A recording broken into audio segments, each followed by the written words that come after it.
Il faut bien voir que le Maroc est un vieil État-nation. Vieil État-nation, une simple référence permettra de mettre en évidence cette idée. Quand Hugues Capet est élu roi de France en 987, la monarchie marocaine a déjà quasiment 2 siècles d'existence. Donc c'est un vieux royaume, un vieil empire, et ce vieux royaume, ce vieil empire, a été très largement amputé pendant la période coloniale. Le Maroc était en décadence au XIXe siècle, et il a été amputé à l'est et au sud. Amputé à l'est très largement par la France, lorsque la France a constitué l'Algérie. Et la France a poussé vers l'ouest les frontières de l'Algérie, et ce faisant, les frontières du Maroc ont reculé. Et le Maroc a été ensuite très largement amputé vers le sud. C'est ainsi que les Espagnols, en s'installant dans ce qui deviendra le Sahara occidental, ont complètement coupé le Maroc de ses vieilles racines, de ses grands axes nord-sud qui reliaient le cœur du Maroc à la vallée du fleuve Sénégal et jusqu'à la boucle du Niger. En d'autres termes, les racines africaines, d'où sont sorties de très nombreuses dynasties marocaines, ont été coupées à la suite de cette occupation espagnole. Et lorsque l'indépendance du Maroc a été reconnue par la France et par l'Espagne, en 1956, le Maroc s'est retrouvé dans ses frontières coloniales.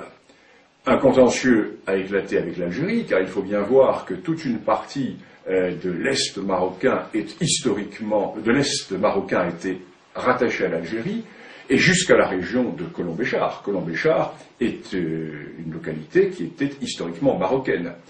De même Tindouf.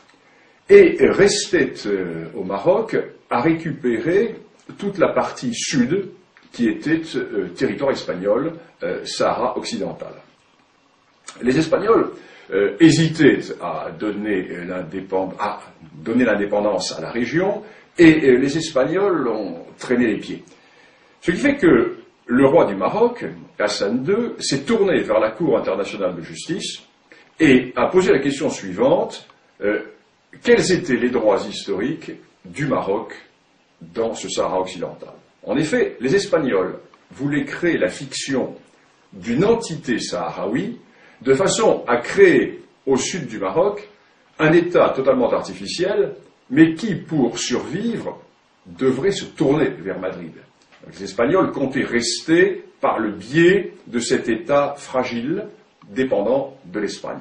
Quant à l'Algérie, qui a toujours nourri une certaine, je ne dirais pas une certaine jalousie, le terme serait trop fort, mais une certaine envie vis-à-vis du Maroc. Pourquoi? Ben, nous sommes là au cœur de la grande question du Maghreb, qu'il y a un État-nation dans le Maghreb, c'est le Maroc. La Tunisie également.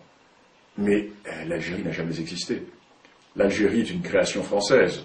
Lorsque la France arrive en Algérie, l'Algérie est une dépendance turque, totalement dissociée. Historiquement, il n'y a pas de nation algérienne. Il y a certes un royaume de Tlemcen, il y a certes des entités ici ou là, mais il n'y a pas d'État algérien. Et l'Algérie a toujours nourri vis-à-vis du Maroc une sorte de complexe d'infériorité. Et l'Algérie ne voulait absolument pas que le Maroc puisse récupérer le Sahara occidental. Pourquoi? Mais il suffit de regarder une carte.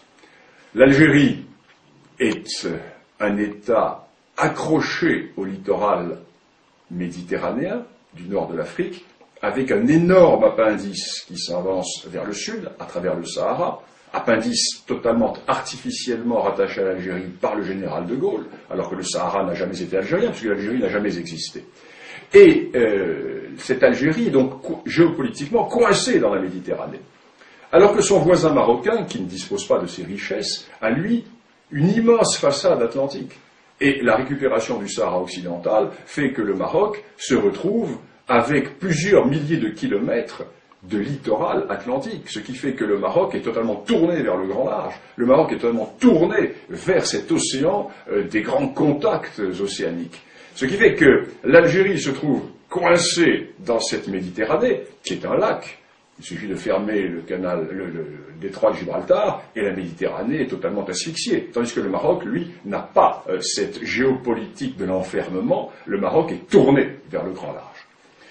Donc, l'Algérie va soutenir la position espagnole, qui est de créer une entité artificielle, un État artificiel sahraoui, qui permettrait à la fois à l'Algérie d'avoir une sorte de débouché vers l'Atlantique, et qui permettrait au Maroc à l'Espagne, pardon, de maintenir une certaine position dans la région.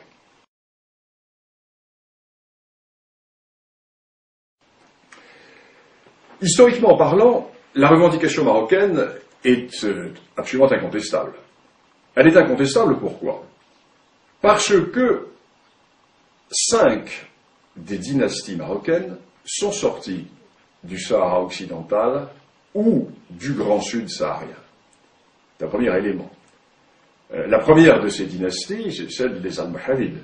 Les Almohavides qui vont du fleuve Sénégal jusqu'au centre de l'Espagne constituaient ce que l'on a appelé l'empire des deux rives, qui était un empire marocain. Je ne vais pas rentrer dans le détail des dynasties marocaines, mais la plupart des dynasties viennent du Grand Sud. Deuxième élément, nous avons les réalités qui étaient les réalités économiques et politiques. Toute la vallée du fleuve Sénégal, la vallée du fleuve Niger, la boucle du Niger était tournée vers le Maroc. N'oublions pas qu'au XVIe siècle, Tombouctou était une ville marocaine. La prière à Tombouctou était dite au nom du sultan du Maroc. Le pachalik de Tombouctou était un pachalik marocain. N'oublions pas également que les grandes routes transsahariennes qui permettaient de mettre en relation le monde ouest-africain avec le monde méditerranéen étaient sous contrôle marocain et aboutissaient dans les grands marchés du sud du Maroc. Nous avons toutes ces réalités qui font que lorsque le roi Hassan II a déclaré qu'en récupérant le Sahara occidental, le Maroc renouait avec les racines d'un arbre dont les feuillages sont tournés vers la Méditerranée, le roi du Maroc avait une image qui était très belle et qui était tout à fait réaliste et qui montrait bien ce qu'était cette réalité. Alors le problème est que en Europe, nous avons toujours cette vision européocentriste, européocentrée, et nous avons également la déformation de l'histoire immédiate.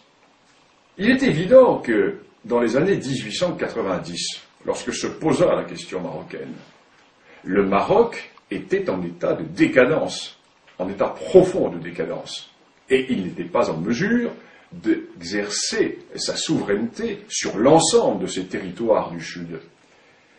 Et nous avons cette vision qui est une vision du XIXe siècle. Or, la véritable réalité politico-historique et géopolitique de cette région est largement antérieure au XIXe siècle.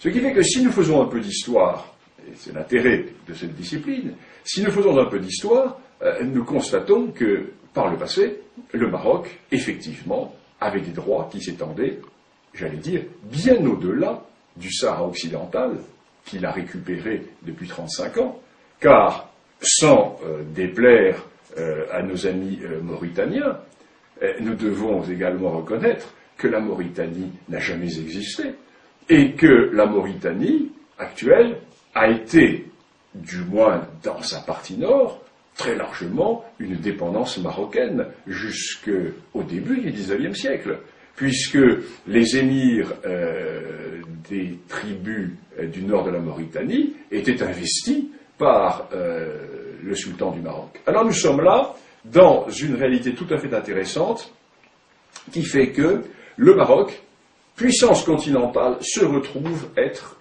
une puissance maritime. Et tout le cœur de la question repose à Alger.